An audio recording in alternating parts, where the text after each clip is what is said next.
Pada awal abad keempat Masehi, dunia berada di bawah bayang-bayang Kekaisaran Romawi, sebuah imperium raksasa, perkasa, luas, dan tampak tak tergoyahkan. Namun di balik tembok marmer, legiun baja, dan gemerlap kota Roma, kekaisaran ini sedang retak dari dalam. Kekuasaan diperebutkan, kesetiaan diuji, dan darah mengalir demi mahkota. Selama berabad-abad, Romawi berdiri di atas penyembahan banyak dewa. Kesatuan negara dijaga oleh ritual, korban persembahan, dan keyakinan bahwa dewa-dewa melindungi kejayaan Roma. Menolak para dewa berarti menolak negara. Disinilah kekristenan menjadi musuh. Agama yang lahir dari pinggiran, agama yang menolak menyembah kaisar, agama yang memilih salib bukan pedang. Umat Kristen dikejar, gereja dihancurkan, kitab suci dibakar, dan pada masa Kaisar Diokletianus, penganiayaan mencapai puncaknya. Namun sejarah sering berubah, bukan di istana, melainkan di medan perang. Tahun 306 Masehi, seorang pria muda diproklamasikan sebagai kaisar oleh pasukannya di wilayah barat kekaisaran. Namanya Flavius Valerius Constantinus. Ia bukan nabi, ia bukan imam, ia adalah seorang jenderal, dibentuk oleh perang, ambisi, dan kekacauan politik Romawi. Kekaisaran saat itu tidak memiliki satu penguasa, ada banyak kaisar, dan seperti biasa dalam sejarah Romawi, hanya satu yang akan bertahan. Titik balik itu datang pada tahun 312 Masehi di tepi sungai Tiber dekat Roma. Di sana, Konstantinus menghadapi musuh terbesarnya, Maxentius.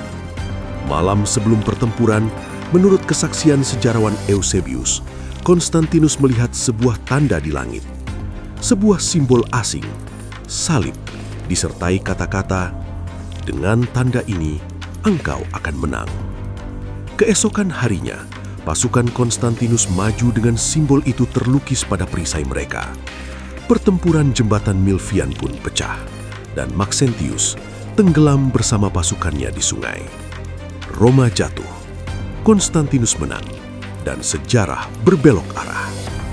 Namun perubahan terbesar tidak terjadi dalam satu hari. Ia lahir dari keputusan politik yang tenang, namun dampaknya mengguncangkan dunia. Tahun 313 Masehi, Konstantinus mengeluarkan Edik Milan.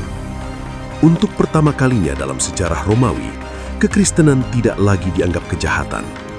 Umat Kristen bebas beribadah, gereja dipulihkan, dan iman yang dulu bersembunyi di katakombe, kini berdiri di bawah cahaya matahari. Namun jangan keliru, ini bukan pemaksaan iman, ini bukan penetapan agama negara. Edik Milan adalah toleransi, bukan dominasi. Agama-agama lama masih diizinkan. Dewa-dewa Romawi belum tumbang. Tetapi satu hal telah berubah selamanya. Kristen kini dilindungi oleh kekaisaran. Dari sini, dunia mulai bergeser. Gereja-gereja megah dibangun. Uskup-uskup diberi tempat terhormat. Dan iman yang dulu dipersekusi, kini berjalan berdampingan dengan kekuasaan. Namun Konstantinus tetaplah manusia zamannya. Ia masih menyandang gelar Pontifex Maximus.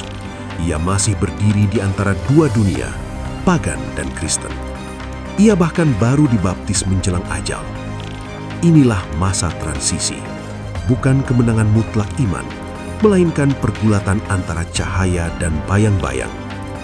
Tahun 325 Masehi, Konstantinus memanggil para pemimpin gereja dari seluruh kekaisaran.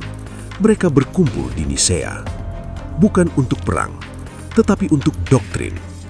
Gereja terpecah, ajaran diperdebatkan, dan kekaisaran membutuhkan persatuan. Dari konsili Nisea, lahirlah pengakuan iman yang kelak akan menjadi fondasi kekristenan arus utama. Disinilah iman mulai dibentuk, bukan hanya oleh doa, tetapi juga oleh politik. Tahun 337 Masehi, Konstantinus Agung meninggal. Ia tidak pernah secara resmi menjadikan kekristenan sebagai agama negara, Namun ia telah melakukan sesuatu yang jauh lebih besar. Ia membuka pintu sejarah. 43 tahun kemudian, di bawah Kaisar Theodosius I, kekristenan akhirnya ditetapkan sebagai agama resmi Kekaisaran Romawi. Apa yang dulu ditolak, kini diwajibkan. Apa yang dulu dianiaya, kini berkuasa. Dan semuanya berawal dari seorang kaisar di medan perang yang melihat sebuah tanda di langit dan memilih untuk mengikutinya. Inilah kisah Konstantinus Agung, bukan tentang kesempurnaan iman, melainkan tentang titik balik sejarah.